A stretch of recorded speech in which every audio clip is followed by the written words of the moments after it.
ब्रेकनंतर जयम विशेषमध्ये सर्वांचं स्वागत। अयोध्येत प्रभू श्रीरामांच्या मूर्तीची 22 जानेवारी 2024 रोजी प्रतिष्ठापना होणार आहे। गेल्या 500 वर्षांपासूनचा हा संघर्ष अखेर सफल झालेला आहे। पण हिंदूंनी इतका संघर्ष का केला? प्रभू श्रीरामांना इतकं का मानलं जातं? का आहेत प्रभू श्रीराम पूजनीय? पाहुयात आजच्या राम का पूजावा या विशेष कार्यक्रमात।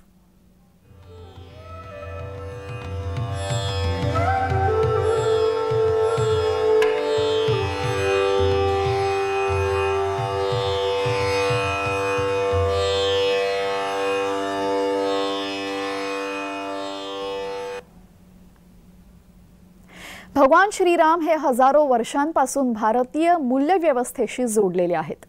प्रत्येक परिपूर्ण नात्यासाठी प्रभू श्रीरामांच्या जीवनात आदर्श सापडतो। त्यामुळेच सुशासन आणि न्याय समाजाच्या कल्पनेसाठी रामराज्याचे रूपक वापरले जाते। भगवान श्रीराम हे मर्यादा पुरुषोत्तम म्हणून ओळखले जातात। भगवान नारायणांचे 7वे अवतार, अयोध्या नगरीचे सूर्यवंशी महाराजा दशरथ आणि त्यांची ज्येष्ठ महाराणी कौशल्या यांचे पुत्र, मर्यादा पुरुषोत्तम, सत्यवचनी, एकपत्नी असे प्रभू श्रीराम।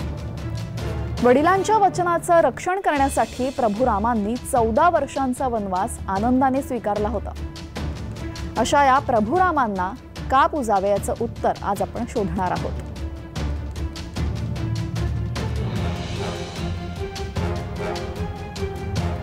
प्रभू श्रीरामांना मर्यादा पुरुषोत्तम असंही म्हटलं जातं।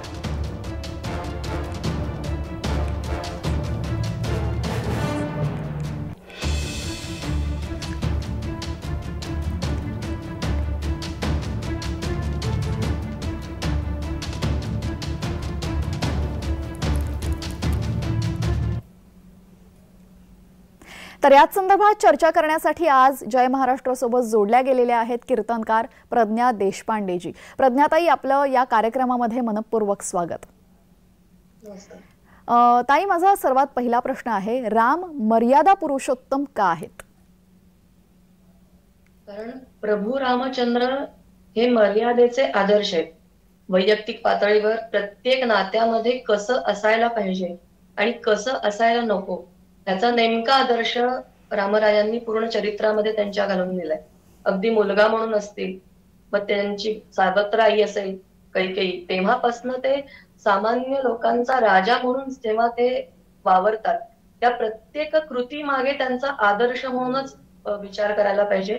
आणि त्याची मर्यादा किती असू शकते, कमाल किती असू शकते, कमाल म्हणजे किमान कमाल या तुलनेमध्ये, तर ती मर्यादा म्हणजे प्रभू रामचंद्र जी। त्यामुळे राजा म्हणून आणि वैयक्तिक पातळीवर मुलगा म्हणून, पत्नीचा पती म्हणून, मुलांचे पिता म्हणून, अशा प्रत्येक नात्यामध्ये बंधू म्हणून एक आदर्श त्यांनी घालून दिला, म्हणून ते मर्यादा पुरुषोत्तम आहेत।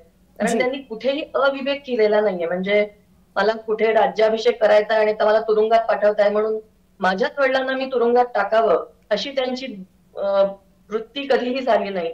जसे आपल्याकडे काही इतिहासामध्ये दाखले आपण बघतो की राज्य मिळत नाही म्हणून कुठल्याही थरावर जातात, तर असं रामचंद्रांनी कुठेही केलेलं नाही, म्हणून ते मर्यादा पुरुषोत्तम। जी। भारतीय रचनेमध्ये रामाचा कोणता आदर्श आजच्या पिढीने घ्यायला पाहिजे असं आपल्याला प्रकर्षाने वाटतं? वैयक्तिक पातळीवर कर्तव्य हे सगळ्यात श्रेष्ठ भावनांपेक्षा, हे त्यांच्या प्रत्येक प्रसंगातनं दिसतं। आणि हे आज भारतीय लोकांना, आजच नाही काळानुरूप जरी आपण बदलत गेलो तरी हा आदर्श कायम डोक्यात ठेवायलाच पाहिजे। मला भावनांच्या आहारी जाऊन मला राग आला म्हणून मी काहीतरी अविवेक करावा, किंवा मला खूपच चांगलं वाटतंय, मला प्रेम वाटतंय म्हणून काहीतरी अविवेक व्हावा, असं कुठेही आपला समतोल ढळता कामा नये, याचा आदर्श म्हणजे रामचंद्र घालून देतात। आणि हा विचार आपल्याकडे आज गरजेचा आहे, यापुढेही गरजेचा राहणार। थोडक्यात कोणत्याही घटनेवर आपण संयम बाळगावा, पटकन प्रतिक्रिया न देणं हे अगदी महत्त्वाचं आहे। आपण प्रत्येक वेळी म्हणतो एखादी चांगली गोष्ट घडवायची असेल, एखादी चांगली गोष्ट बनवायची असेल, तर आपण नेहमी उदाहरण देतो की रामराज्य। ही रामराज्याची संकल्पना नक्की काय आहे? रामराज्यामध्ये कुणावरही कधीही अन्याय झालेला नाही आणि होणार नाही ह्याची खात्री समाजातल्या प्रत्येक घटकाला होती। आणि तोच आदर्श आज आपल्याकडे आहे की रामबाण म्हणजे नेमकेपणा, म्हणजे तो कुठेही चुकीचा चालणार नाही. तसं रामराज्य म्हणजे तिथे समाजातल्या प्रत्येक घटकाला समान वागणूक दिली जाणार आहे, प्रत्येकावरचा अन्याय दूर होणार आहे, प्रत्येकाला न्याय वागणूक मिळणार आहे. हा जो विश्वासाचा भाग आहे तो म्हणजे रामराज्याबद्दलची ती संकल्पना आणि त्याची असलेली खात्री, हीच महत्वाची आहे. इतकं असलं तरीही काही मुद्द्यांवर मात्र रामाचा कायम विरोध होतो आणि त्यापैकी एक म्हणजे सीते म्हणजे वनवासानंतर सीतेबरोबर जे काही झालं, जे काही घडलं, त्यानंतर सीतेला पुन्हा एकदा जावं लागलं, लवकुश यांना वनात राहावं लागलं होतं. या संदर्भात नेहमीच काही ना काही विरोध होताना आपल्याला दिसतो. पण आपण या सगळ्या गोष्टींकडे कशा पद्धतीने पाहावं? मुळामध्ये हा प्रसंग मूळ वाल्मिकी रामायणामध्ये नाहीये. वाल्मिकी रामायणामध्ये राज्याभिषेकापर्यंतचेच प्रसंग आहे. आणि ही जी तक्रार सगळ्यांकडून बहुतेक लोकांकडनं केली जाते, तर त्यामध्ये तक्रार कुणी करावी? ज्यांच्यावर अन्याय झाला, म्हणजे माता सीता. त्यांनी एक अवाक्षरही काढलं नाही, कारण त्यांना माहितीये की माझे पती असणारे प्रभू रामचंद्र हे आधी राजे आहेत आणि राजा म्हणून त्यांचं कर्तव्य आधी आहे आणि पत्नी म्हणून मी त्यांच्या प्रत्येक निर्णयाबरोबर पाठीशी असणं हे त्यांनी कायम केलेलं. म्हणजे स्वतः रामचंद्रांबद्दलचा विरोध कधीही सीता मातांनी व्यक्त केलेला नाहीये. त्यामुळे त्यांची वकिली करणाऱ्या लोकांनी आधी सीतामाता काय म्हणत आहेत हे आधी समजून घ्यायला हवंय. जी, अगदी यालाच धरून माझा प्रश्न आहे की नेहमी आजकालच्या पुरोगामी स्त्रिया, मॉडर्न स्त्रिया असं नेहमी म्हणतात की जर तेव्हा सीतेला अग्निपरीक्षा द्यावी लागली नसती तर कदाचित आताचं आपलं जगणं वेगळं असतं.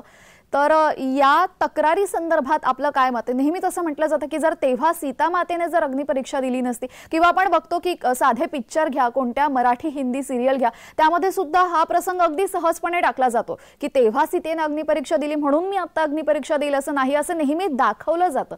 तर याकडे आपण कसं बघता? कारण की ह्याचा मोठा परिणाम समाजावर होतो. अनेक जण ती सिरियल, तो पिक्चर बघत असतात. बरोबर. अग्निपरीक्षा द्यावी लागली हा तेवढ्या काळापुरता झालेला प्रसंग आहे, पण आज तुम्ही तुमची बुद्धी वापरू शकता ना. मला कुठे सिद्ध करायचं आणि कुठे करायचं नाही याच्यासाठी कोणाचं तरी समर्थन घ्यायची काही गरज नाही. आणि हे ऐतिहासिक दाखले देऊन त्यांना काहीतरी वेडवाकडं आपण सिद्ध करणं म्हणजे आपण निर्बुद्ध असण्याचं लक्षण आहे. आज मला जर का मी कशी खरी आहे हे सांगण्यासाठी माझा खरेपणा मी वेगवेगळ्या पद्धतीने मांडू शकते आणि त्यासाठी सीता मातेने सहन केलं म्हणून मी करते, हे समर्थन काही योग्य नाहीये. सीता मातांनी का सहन केला त्याचं समर्थन त्यावेळेच्या परिस्थितीनुसार ते योग्यच आहे. पण आज मला ते करायचंय की नाही हा माझा निर्णय माझ्या बुद्धीने घेता आला पाहिजे. त्यासाठी कुणाचंही नाव घेण्याची किंवा त्यांना बदनाम करण्याची गरज नाही असं वाटतं. आणि प्रसार माध्यमांनी सुद्धा या गोष्टींचा विचार करायला पाहिजे. कारण जेव्हा आमचे आदर्श म्हणून आम्ही प्रभू रामचंद्र, भगवान श्रीकृष्ण मानतो, सीता मातांना माता मानतो, त्यावेळेला माझ्या आईबद्दल असं कुणीही काही बोलावं हे आज सर्वसामान्यपणे आपणही हे सहन करणार नाही. माझ्या आईला काही बोलायचं नाही असं जेव्हा आपण म्हणतो, ही तर आपल्या पूर्ण आदर्शांमधली माता आहे, त्यांना आपण असं म्हणताच कामा नये. नक्कीच. तर राम समजताना अनेकदा चुका होतात, त्या चुका काय असतात आणि आजच्या पिढीला तुम्ही काय सांगाल की तुम्ही राम समजताना या चुका करू नका? प्रभू रामचंद्र आहेत, ते आमचे भगवंत आहेत आणि भगवंताच्या चुका काढणारे आम्ही सामान्य कोण, हा पहिला प्रश्न. जी.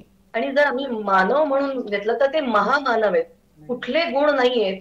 तुम्हाला जर का प्रभू रामचंद्र खरेच समजून घ्यायचे असतील तर मूळ वाल्मिकी रामायण अभ्यासा, त्यावरचे टीका ग्रंथ वाचून तुम्ही काहीतरी वैचारिक प्रदूषण करू नका, हे माझं प्रामाणिकपणे आणि अत्यंत विनम्रतेने म्हणणं आहे आजच्या सगळ्या समाजातल्या प्रत्येक घटकाला की रामचंद्रांबद्दल आपण बोलतोय तर त्यांच्यावर कोणीतरी टीका ग्रंथ म्हणून लिहिलं, त्यांचे संदर्भ घेऊन आपली मतं तयार करू नका.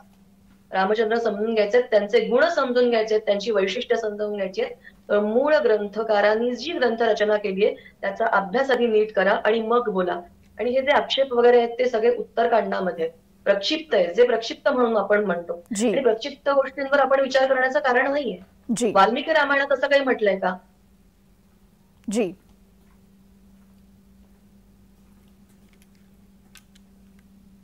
जी प्रज्ञाताई, आपण खूप सोप्या शब्दामध्ये प्रभू श्रीरामांना का पूजावं, प्रभू श्रीरामांची महती काय आहे आणि त्यांच्याबद्दल काय काय गैरसमज असतात आणि ते कसे आपण टाळावेत हे अगदी सोप्या शब्दात आम्हाला सांगितलेलं आहे. धन्यवाद आपण या चर्चेमध्ये सहभागी झालात त्यासाठी. धन्यवाद.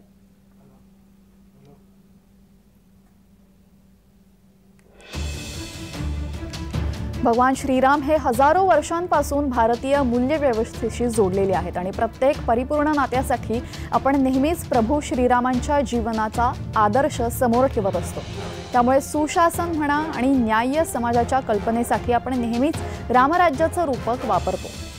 भगवान श्रीराम यांना मर्यादा पुरुषोत्तम म्हणूनही ओळखलं जातं, कारण की त्यांच्या आयुष्याच्या प्रत्येक क्षणाला त्यांनी योग्य तो आणि संयमी निर्णय घेतलेला आहे आणि तोच संयम आज सर्व तरुणांनी बाळगणं हे महत्त्वाचं आहे। काही जणांचं मत आहे की रामायण खरंच घडलं, तर काहींचं मत आहे की रामायण हे काल्पनिक आहे। मात्र या संपूर्ण वादातून पुढे जात प्रभू रामांच्या व्यक्तिमत्वाचे असे अनेक पैलू आहेत जे अनुकरणीय आहेत आणि यापैकी सर्वात महत्त्वाचा आणि आजकालच्या तरुण पिढीसाठी अत्यंत गरजेचा गुण म्हणजे संयम आणि दुसरं म्हणजे वचनाप्रती निष्ठा। प्राणाहुनी वचनी प्रीत रघुवंशी हीच रीत असं नेहमीच म्हटलं जातं, ते यासाठीच।